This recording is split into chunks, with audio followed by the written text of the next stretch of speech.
Katika maisha ya kisasa, watu wengi wamezoea kukaa muda mrefu au kutumia usafiri wa magari na pikipiki. Hata kwa umbali mfupi tu, mtu anapanda pikipiki, mtu anapanda gari, umbali mfupi tu.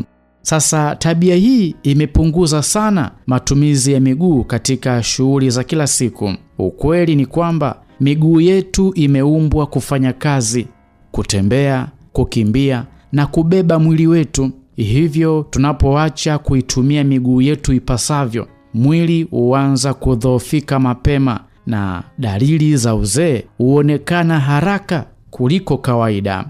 Kutembea ni moja ya mazoezi rahisi mno, lakini yenye faida kubwa kwa afya ya binadamu.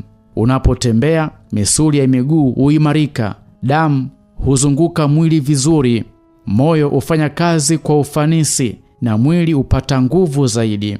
Wataalamu wa afya wanashauri mtu kutembea angalau dakika 30 kila siku. Hii itasaidia kuimarisha afya ya mwili na akili. Kutotembea na kukaa muda mrefu kunaweza kuongeza hatari ya magonjwa kama unene uliopitiliza, shinikizo la damu na matatizo ya moyo. Pia matumizi ya miguu husaidia kuweka mifupa imara na viungo vyenye nguvu.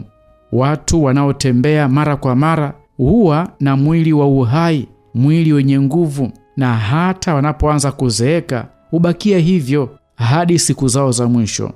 Kinyume chake, mtu anayekaa muda mwingi au kutegemea usafiri kila mahali anapokwenda, mtu huyo hupoteza nguvu za mwili haraka, misuli hudhoofika na mwili huanza kuonyesha dalili za uzee mapema. Hivyo, kama hautumii miguu yako kutembea ama kufanya shughuli zingine kwa kutumia miguu yako, hiyo itakufanya uzeeke mapema na haraka, na utaanza kupata magonjwa ya miguu mapema mno kabla ya wakati.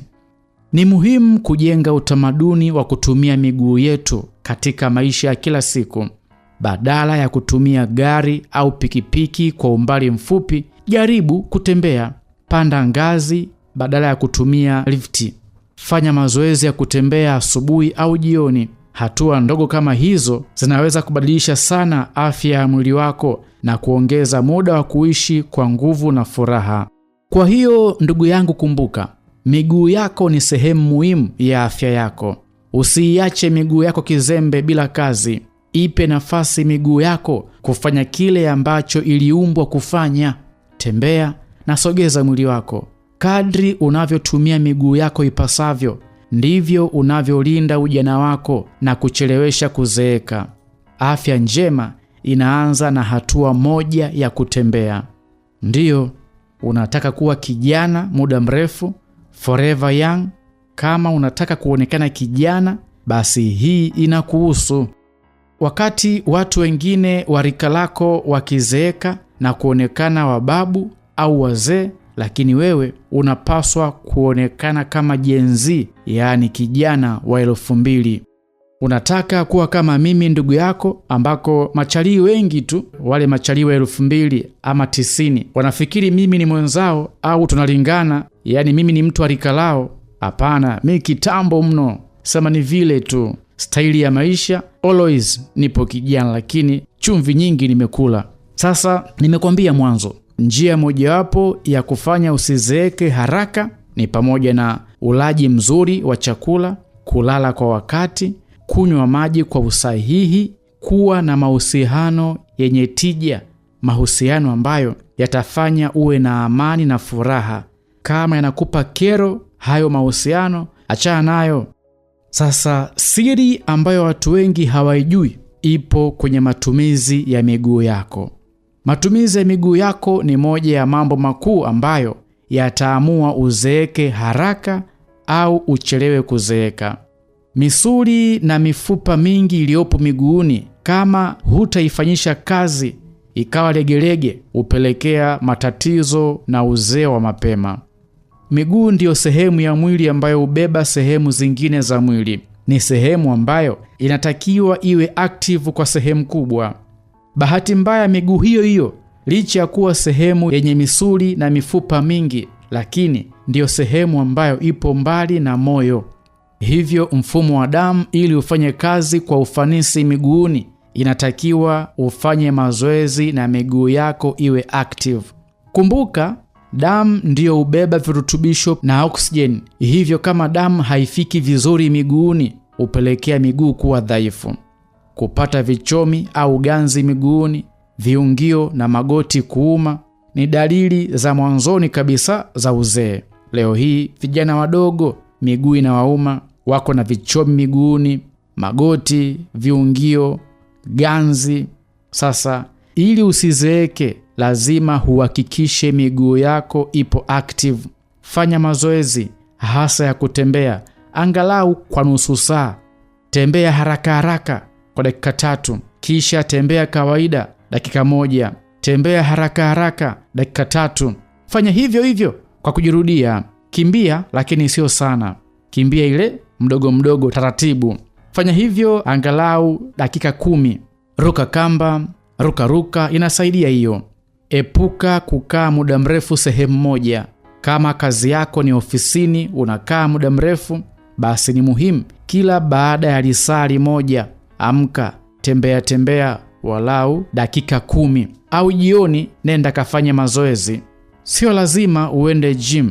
Kukimbia kwenye nature, yani mazingira ya kawaida, ndiyo mazoezi yenye tija mno katika mwili wako na saikolojia. Lakini kuliko kujifungia under the cage, yani gym, ambapo ukiwa gym macho yako yapo limited, huwezi kuona vitu vingine. Ila ukiwa unakimbia kwenye nature, taani, barabarani, macho yako yanaona vitu vingine vingi. Hiyo pia inakujenga vizuri kiakili na kisaikolojia.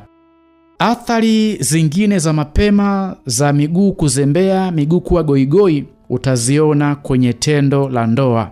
Kama damu haiendi vizuri upande wa chini ya mwili, yani miguuni, ikiwemo kwenye nyonga au uume, husababisha mwanaume awe goigoi kwenye tendo la ndoa. Hiyo itapelekea mheshimiwa kutosimama vizuri na atakuwa legelege. Sasa ukifanya mazoezi ya miguu kiishughulisha, miguu ikiwa na energy, utaona tofauti.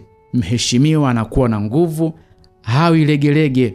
Ukiona mheshimiwa yupo legelege, dhoofu bin hali, na wewe ni kijana hujafikia umri wa uzee, jua kwamba damu haiflow vizuri kuelekea miguu.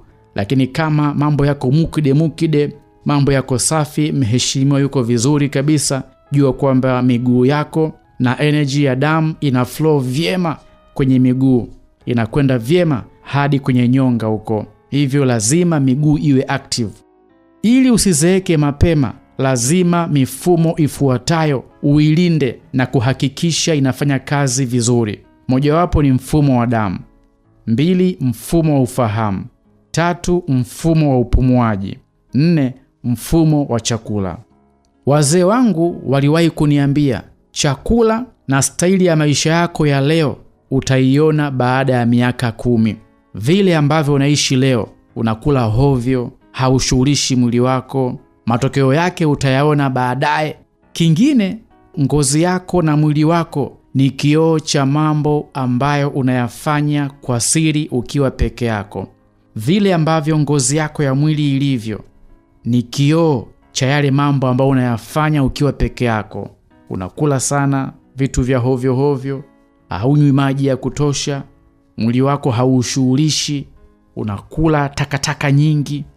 Ngozi ya mwili wako itatuambia yote hayo. Kama ngozi imesinyaa au unaonekana mzee na wakati wewe si mzee, sisi wataalamu wa mambo tutajua kuwa hulali kwa wakati, au unakunywa pombe kupita kiasi, au unavuta sigara, au lishe yako ya vyakula ni mbovu, unakula vyakula vya kusindika na kadhalika. Nimekujuza hayo. Hivyo fahamu kwamba kutotumia miguu yako vizuri kutakufanya uzeeke mapema na haraka. Sasa kabla sijaondoka hapa, nikusogezee dawa ya asili ya miguu kuwaka moto na kuuma. Na fahamu kwamba ndugu yangu, tatizo la miguu kuwaka moto au miguu kuuma ni hali inayowapata watu wengi, hasa wale ambao moja, labda wanatembea sana au wanasimama muda mrefu. Kama kazi yako ni ya kusimama muda mrefu, changamoto ya miguu kuuma utaipata.